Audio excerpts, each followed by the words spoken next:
Halo guys, perkenalkan, nama saya Ika Dwi Superbau dari kelas 10 TB1, nomor absen 4. Nah, jadi di video kali ini, saya ingin memberikan 3 tips, yaitu cara menghidupkan laptop, cara mengoperasikan Microsoft Word, dan juga cara mematikan laptop. Oke, langsung aja. Oke guys, langsung saja ke tips yang pertama, yaitu cara menghidupkan laptop. Nah, jadi cara menghidupkan setiap laptop itu pada umumnya menggunakan tombol power seperti ini. Tapi, letak dan juga cara menghidupkan dengan tombol power pada setiap laptop itu berbeda-beda. Ada yang letaknya di bagian kiri keyboard atau bagian kanan keyboard, atau juga ada yang di atas keyboard. Biasanya tidak terlalu jauh jaraknya dengan posisi keyboard pada laptop itu sendiri. Nah, cara menghidupkannya itu juga berbeda-beda. Ada yang menekan tombol power dengan hanya sekali tekan, ada yang 2 kali tekan, dan juga ada yang ditekan lama. Di sini saya menggunakan laptop dengan merek Lenovo, jenis Windows 10, dan cara menghidupkannya itu adalah dengan menekan tombol powernya sekali. Letak tombol power pada laptop ini adalah terdapat pada bagian pojok kanan atas keyboard. Langsung saja kita tekan sekali.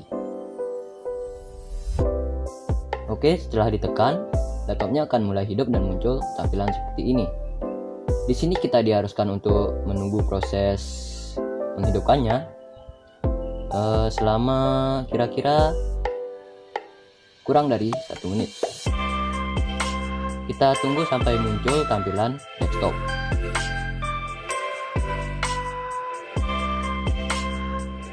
Nah, oke. Jika sudah muncul tampilan desktop seperti ini, artinya laptop sudah bisa untuk digunakan. Langsung saja ke tips yang kedua.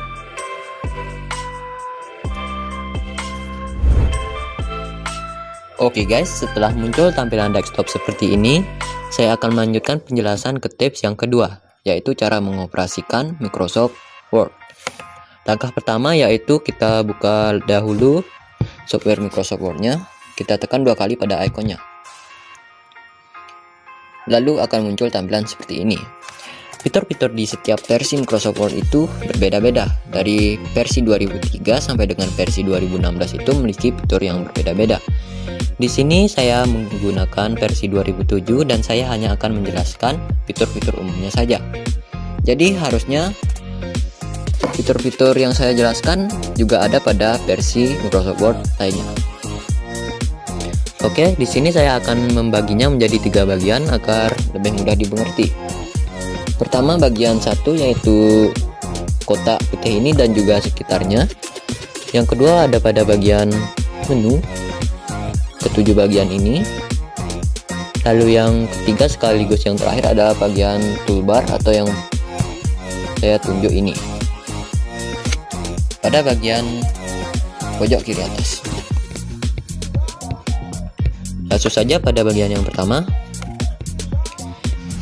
Pada kotak berwarna putih ini, itu namanya teks dokumen. Kotak ini adalah tempat kita mengetik.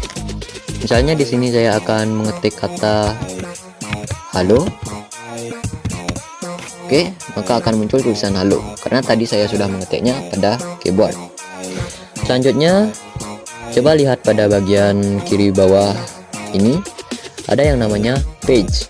Nah, page ini menunjukkan ada pada halaman berapa kita dan juga menunjukkan sudah berapa halaman kita membuat teks dokumen. Pada bagian kanannya ada yang namanya words. Nah, words ini menunjukkan sudah berapa kata kita membuat kata.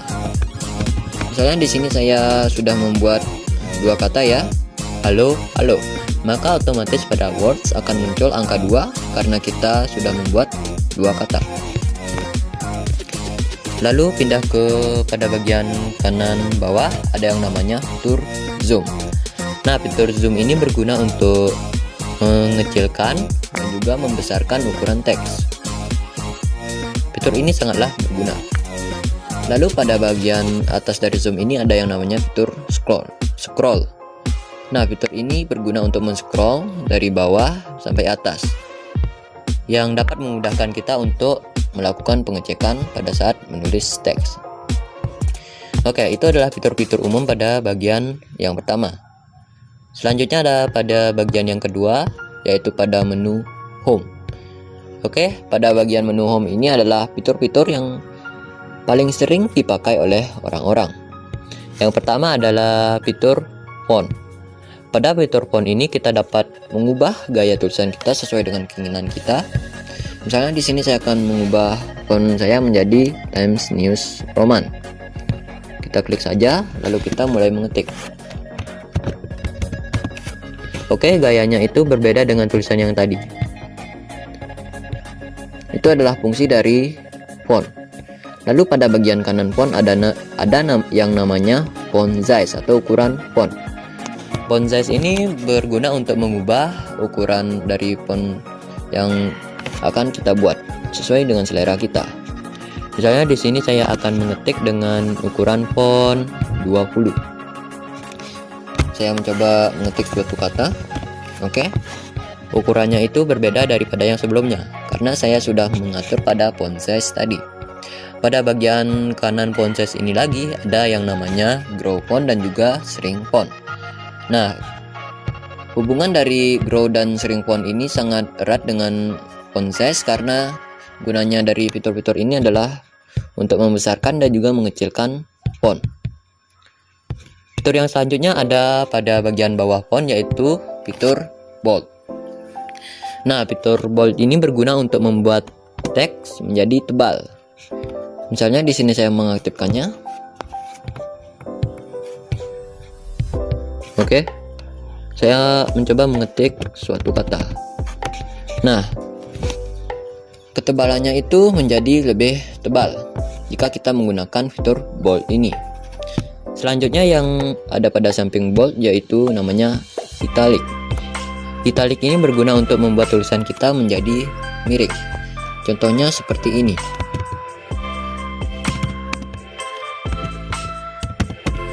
Oke, tulisan kita menjadi miring. Lalu fitur yang selanjutnya ada yang namanya underline. Nah, underline ini berguna untuk menggaris bawahi apa yang akan kita ketik. Seperti ini. Dia akan muncul garis bawah pada kata yang akan kita ketik. Selanjutnya adalah fitur strike through. Fitur ini gunanya untuk mencoret tulisan yang akan kita buat. Seperti ini.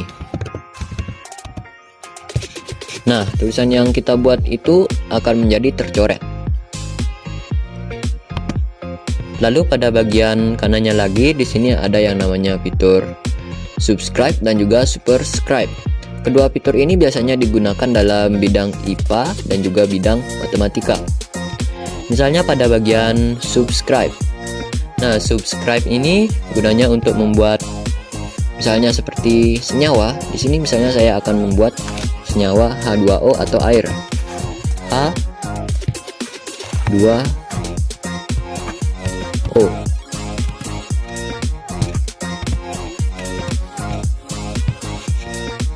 H2O. Oke. Hasilnya akan seperti ini. Lalu yang selanjutnya ada superscribe. Yang tadi saya bilang ini sangat berguna pada bidang matematika. Nah, fitur ini biasanya digunakan untuk menulis pangkat seperti misalnya saya akan menulis 2 pangkat 2. Kita ketikkan pangkat 2. Oke. Maka hasilnya akan seperti ini. Lalu fitur yang selanjutnya adalah pada bagian paragraf. Nah, di sini saya mempunyai sebuah teks. Oke. Ini adalah sebuah teks yang sudah saya copy tadi. Nah, jadi fungsi dari setiap paragraf ini berbeda-beda. Ada yang namanya align text left, ada yang namanya center, ada yang namanya align text right, dan juga ada yang namanya justify. keempat fitur ini memiliki fungsi yang berbeda-beda.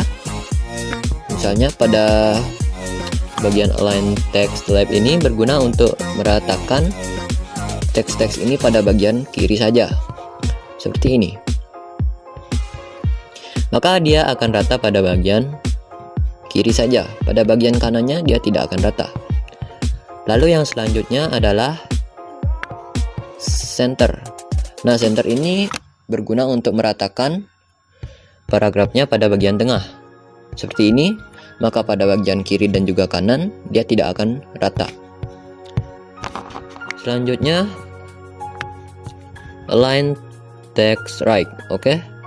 Align text right ini berguna untuk meratakan teksnya ini pada bagian kanan, seperti ini. Maka pada bagian kirinya tidak akan rata, tetapi pada bagian kanannya rata. Yang terakhir ada yang namanya just TP. Just TP ini berguna untuk meratakan pada semua sisi, kiri dan juga kanan, seperti ini. Teksnya itu akan menjadi rata kiri dan juga kanan. Oke, pada bagian samping just TP ada yang namanya line spacing.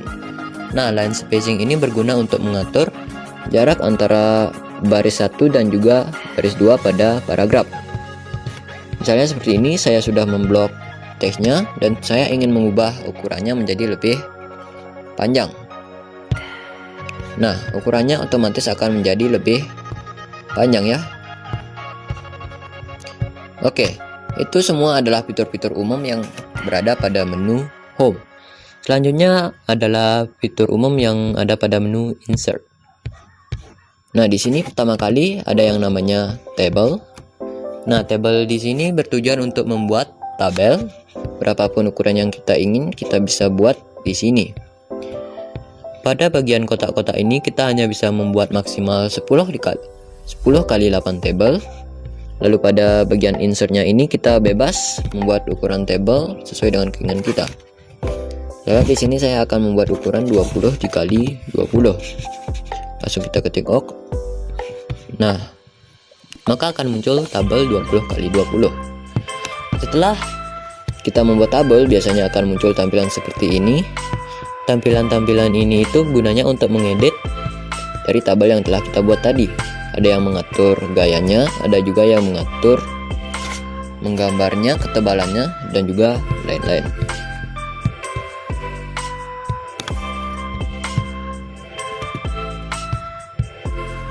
Oke. Fitur insert yang selanjutnya adalah picture. Nah, picture ini berguna untuk memasukkan gambar yang ingin kita masukkan pada dokumen kita. Misalnya di sini saya memilih sebuah gambar dari wallpaper. Misalnya saya ingin masukkan gambar yang ini. Pertama kita klik gambar yang ingin kita masukkan, lalu setelah muncul namanya pada file name, kita klik insert. Oke. Nah, pada akhirnya akan muncul gambarnya karena kita telah menginsertnya tadi. Setelah kita menginsert gambar atau picture, akan muncul tampilan seperti ini. Tidak terlalu beda dengan tabel. Tampilan seperti ini gunanya untuk mengedit bingkai dan juga mengedit hal-hal lainnya dari fitur yang sudah kita insert tadi. Lalu itu semua adalah fitur umum pada bagian insert. Selanjutnya adalah fitur umum pada menu page layout. Nah, pada bagian page layout ini ada yang namanya margins, orientation, size, dan juga columns. Oke. Di sini yang pertama adalah margins. Nah, margins ini adalah ukuran bagian samping dari setiap teks kita menulis. Lihat pada garis titik-titik ini namanya margins. Nah, margins ini berguna untuk menentukan ukuran agar pada saat kita mengeprint ukurannya itu tidak salah dan hasilnya tidak rusak. Oke. Pada bagian selanjutnya ada yang namanya orientation. Nah, orientation ini berguna untuk mengubah posisi dari teks yang sudah kita buat, misalnya dari portrait ke landscape. Nah, di sini saya ingin mengubah posisi dari teks saya menjadi landscape. Ya. Saya pilih landscape. Oke, maka posisinya akan berubah seperti ini. Itu adalah kegunaan dari orientation. Yang selanjutnya adalah size. Nah, size di sini ada hubungannya dengan saat kita mengeprint. Size di sini berguna untuk mengatur ukuran kertas yang akan kita gunakan nanti. Jika kalian tidak ingin menggunakan ukuran A4 atau A4, kalian bisa mengaturnya di sini sesuai dengan keinginan kalian. Yang selanjutnya ada columns. Nah, columns di sini berguna untuk membuat kolom pada setiap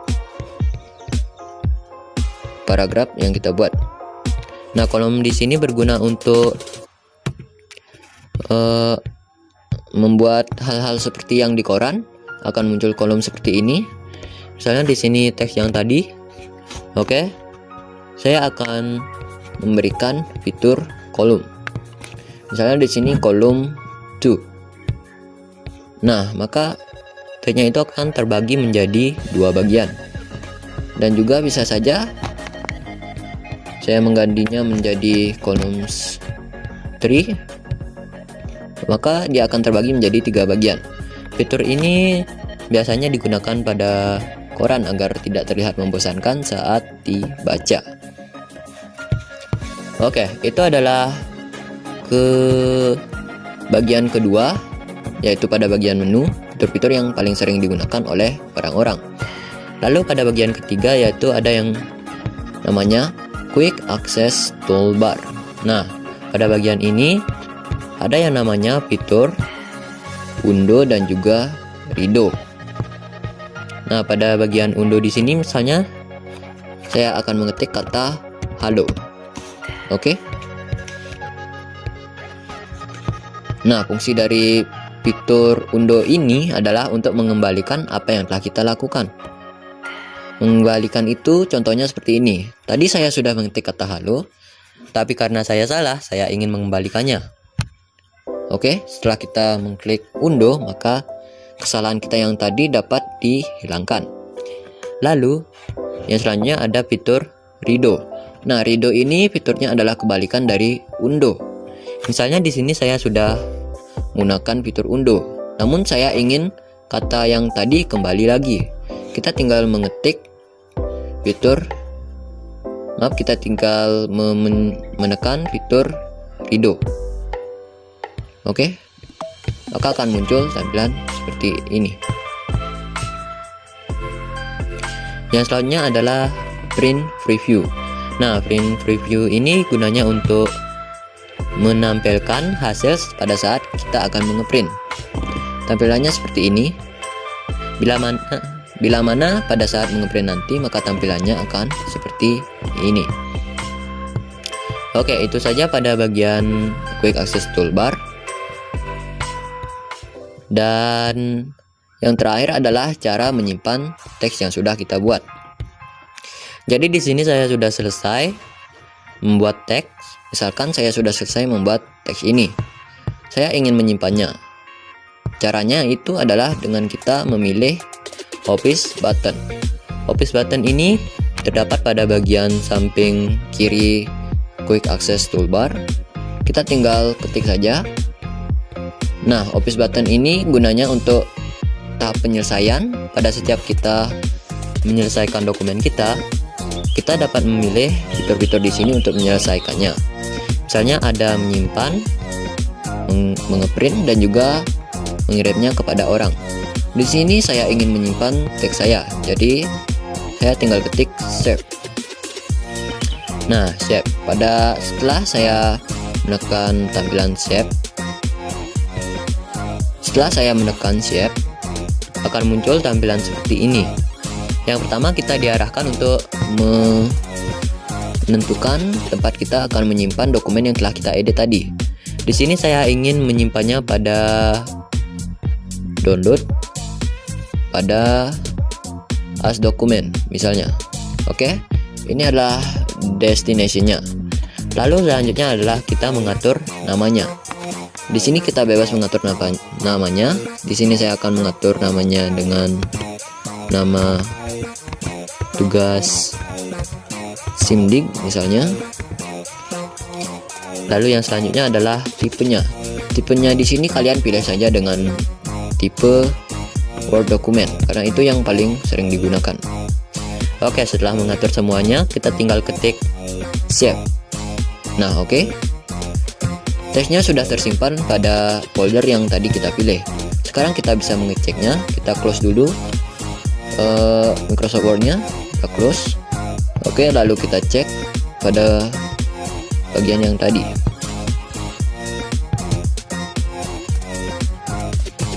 Oke, kita cari. Tadi saya menyimpannya pada folder download as dokumen. Nah, foldernya ada pada bagian ini. Oke, itu adalah tadi cara mengoperasikan Microsoft Word. Pada tips yang ketiga yaitu cara mematikan laptop. Di sini saya menggunakan laptop jenis Windows 10. Jadi pada jenis-jenis Windows itu dari Windows 7, 8 dan juga Windows 10 itu cara mematikannya berbeda-beda. Di sini cara mematikan pada Windows 10 adalah pertama kita klik pada bagian kiri bawah tombol window ini, kita klik. Lalu akan muncul tampilan seperti ini. Kita klik tombol power. Kita klik. Nah, akan muncul 3 bagian. Nah, pada bagian sleep ini kita hanya akan menidurkan laptop kita, sehingga pada saat kita pergi meninggalkannya, baterainya akan tetap terkuras. Namun pada saat kita menghidupkannya, kita tidak perlu menunggu loading seperti tadi. Pada bagian bawah sleep ada yang namanya shutdown. Nah, shutdown ini akan mematikan semua aplikasi, mematikan total ya. Dan oleh karena itu pengurasan baterai tidak akan terjadi, dan juga saat menghidupkannya seperti tadi kita harus menunggu beberapa saat.